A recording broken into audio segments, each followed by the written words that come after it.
తన హృదయంలో కలవరము పుట్టింది. వెంటనే తాను పరిగెట్టుకొని వెళ్ళి యాజకుల మధ్య ఆ యొక్క 30 వెండి నాణములు పారవేశాడు. And the Lord said unto me, Cast it unto the potter, a goodly price that I was priced at of them.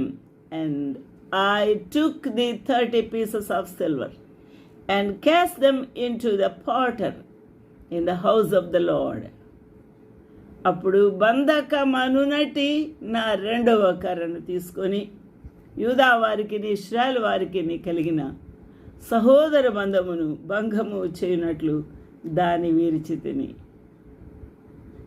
బంధము అనే ఆ యొక్క 2వ కర్ర ఇశ్రాయేలు వారికిని యూదా వారికిని సహోదర బంధము, ఆ బంధము కలిగిన ఆ 2వ కర్ర భంగము చేస్తూ ఉన్నాడు. భంగము చేసి ఆ 2వ కర్రను విరిచివేసి ఉంటున్నాడు. Then I cut asunder mine other staff, even bands, that I might break the brotherhood between Judah and Israel. వారు నాకు 30 వెండి నాణములు క్రయధనముగా తూచి ఉన్నారు. వాటిని యూదా ఇస్కరియోతుకు ఇచ్చి ఉన్నారు.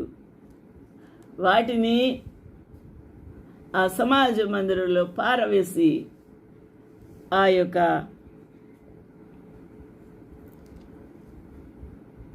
యూదా ఇస్కరియోతు కుమ్మరికి పారవేసి ఉన్నాడు. ఆలోచన చేద్దాము. బంధము, ఇశ్రాయేల్ వారికి యూదా వారికి ఉన్న ఆ అనుబంధము, సహోదర బంధము అనే ఆ 2వ కర్రను విరిచి ఉన్నాడు. అప్పుడు యెహోవా నాకు సెలవిచ్చినదేమనగా, ఇప్పుడు బుద్ధి లేని యొక్క కాపరి పని ముట్లను తీసుకోము. ఏలైనగా దేశమందు నేను ఒక కాపరిని నియమింపబోచున్నాను.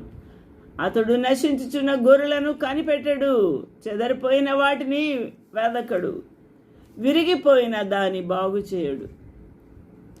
ఇది ఎవరి గురించి అంటే, రానున్న కాలములో ఇశ్రాయేలు వారిని ఏలబోతున్న అంత్యక్రీస్తు. అతడు ఒక కాపరిగా ఈ దేశములో రానున్నాడు. అతనిని నియమించుచూ ఉన్నాను.